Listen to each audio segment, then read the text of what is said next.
Well, good morning, everyone, and welcome back to Mimi's Place. Today, we're going to be going through my baking stash, and I'm going to show you some items that I have. I do everything from scratch, so the items that are here that I'm showing you now are my baking essentials that help me create many baked items, many meals, beverages, and just things that feed my family. So we're going to get right into it. Again, thank you for watching so much. I appreciate each and every one of you. Okay, so we're talking about sugar.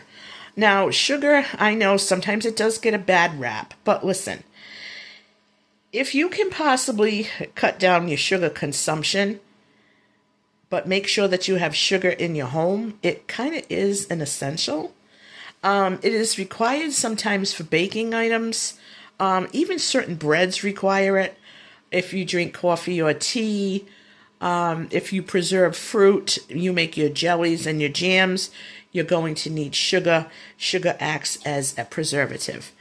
I prefer pure cane sugar as opposed to granulated sugar because it is less processed and just a little bit better for you. Again, moderation, but it is something very important to have on your shelf. Next up is flour. Flour is used for breads, pancakes, biscuits, pie crusts, rolls. You can make your English muffins, you can make bagels, you can do anything with flour. Flour is very important to have on hand to bake bread, to help fill you up. If something happens, if you can't get to the store, if you cannot tolerate store-bought baked goods, which is my situation, I have to make it all from scratch, single ingredient items only. I do prefer to use unbleached flour. I don't know why, but for this video, I grabbed the bleached. Flour lasts a long time. You could store it in your freezer. You could store it in buckets with oxygen absorbers. Make sure you get your flour, guys. Next up is baking powder. Baking powder is used in a lot of different breads and things to help it rise, and it's fluffier. It just doesn't come as dense. It's like a leavening. So baking powder is something I always keep on my shelf. And here's a little backstory. You need to keep an eye on the expiration date. Yes, I didn't say best buy date for baking powder. The expiration date on baking powder is crucial. It only lasts so long. I tried making something in Christmas time, and it was gingerbread. And the first batch I made came out really, really good. The second batch I made about a month later, shortly after that baking powder had expired, and it came out dense, it came out flat, and it just wasn't good. So I tried it a third time with a new can of baking powder, and the recipe came out perfect. So this is something that does expire, so please keep an eye on your baking powder. We can't say enough about this kitchen staple, baking soda. Baking soda is also used for baking and for cooking. You could also use it for bee stings or any kind of insect bite. Baking soda, I don't think really expires. To be honest, I don't know, because I don't, I use it, I go through it. I do use it also as to help clean my dishes. When I hand wash dishes, I fill up my little basin with hot water, Dawn, and 1 shake of baking soda. And you add this to your dish soap, like your dishwashing method, if you hand wash dishes a lot, and you are going to notice that your dishes and everything comes so clean, and it just gets stuff off that you didn't even know was on there. It's great for pans. I like to go over it. I will actually make a pot of coffee using baking soda instead of coffee. I'll use like 2 teaspoons and I'll let it perk on the stove and then let it sit, and it gets the inside of the coffee pot sparkling clean. So don't forget your baking soda. It is an essential. You could also throw it in your refrigerator. It helps absorb refrigerator odor. Do you folks remember when people couldn't find yeast 5 years ago when we were all stuck home? Honestly, I think I was the cause of the yeast shortage. Well, not really. But I did stock up on a lot of yeast, and I still have it. And it is still good. Yeast will last forever if you store it in your freezer. I like to use quick rise yeast for my baking. You don't have to use quick rise. You can use the regular. But always make sure you have yeast so that you can make bread. Although I don't use it that much, I like to keep a fresh can of Crisco in my pantry at all times. It is great for pie crusts and biscuits, and they say frying and such. My parents used to use it a lot, but I don't know, I'm afraid to use it. So I would just use it for biscuits and things like that, and pie crusts if I had to. But Crisco is an essential. It doesn't have to be the name brand. You can get it from anywhere. Always keep Crisco on your shelf, and always, always keep an eye on the expiration date for Crisco. It is a fat. It can go rancid. Cocoa powder. The price of chocolate and cocoa has gone through the roof. I had a few of these, the cans, and I did get them from Aldi. I'll be very honest with you. It's the Aldi brand cocoa powder in the brown can. You can use Hershey's if you want. I cannot tell the difference between the Aldi brand and Hershey's. This is great for baking, making chocolate sauces. You can make hot chocolate with it. Yeah, chocolate cocoa powder is very, very important to have in my home.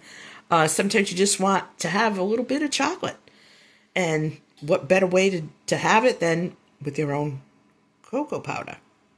I like to keep mine in a mason jar. I think this was 2 containers, and it fit in a quart jar, and I do put an oxygen absorber at the bottom of the jar.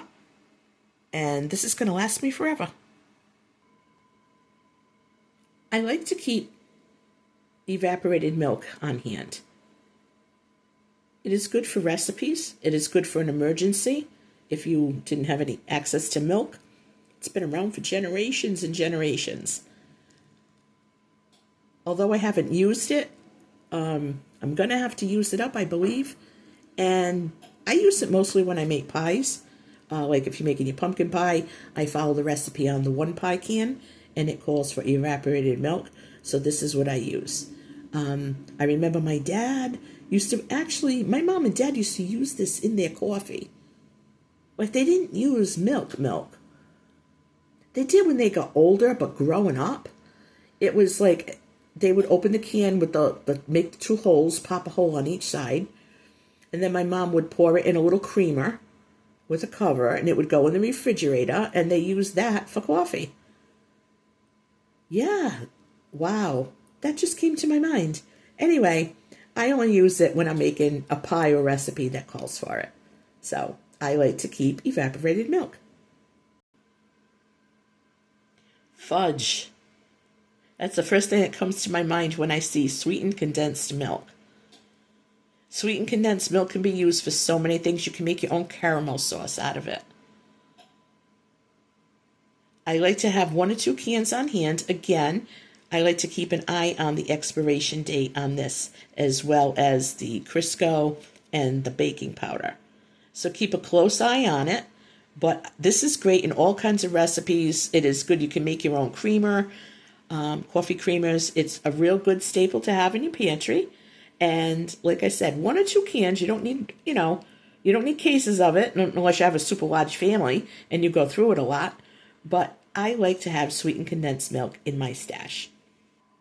Okay, so this jar looks a little funky, you're saying, right? Well, it's cornstarch, and I put it in a mason jar, and I put an oxygen absorber at the bottom of it, to help preserve it even longer. I didn't vacuum seal the jar. So all the oxygen, the air is out, so that's why it looks funny like that. It actually looks like snow thrown on a window. But cornstarch is a great thickener for sauces and gravies. So I like to use cornstarch, and I know someone who uses, I think, egg white and cornstarch, I think. And they say you can use it as a cast or a splint. You could pour it on a broken whatever. Don't quote me. Disclaimer, I know nothing about that. I am not a doctor.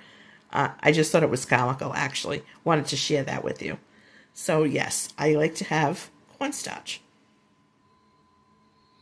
I also like to have the shelf-stable milk. I buy it at the Dollar Tree, $1.25. It comes in, they even have almond milk, and they have 1%, they have whole milk, and I think they have reduced fat. But instead of going into your milk stash when you're baking or cooking, simply open one of these and use this as milk. When it's in a recipe, you cannot taste the difference. I'll be honest with you, I will only make pudding with shelf-stable milk. It comes out so much creamier. It thickens faster.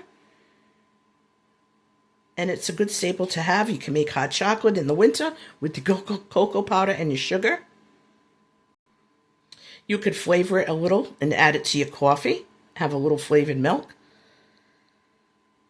You can cook with it. Any kind of casserole that calls for milk or something like that. So yeah, I love to have my shelf-stable milk.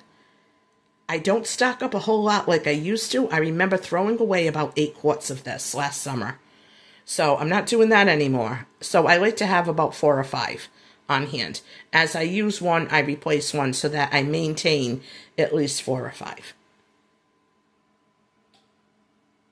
And these are the essentials that I like to keep in my pantry. And I'm curious what everyone keeps in their pantry.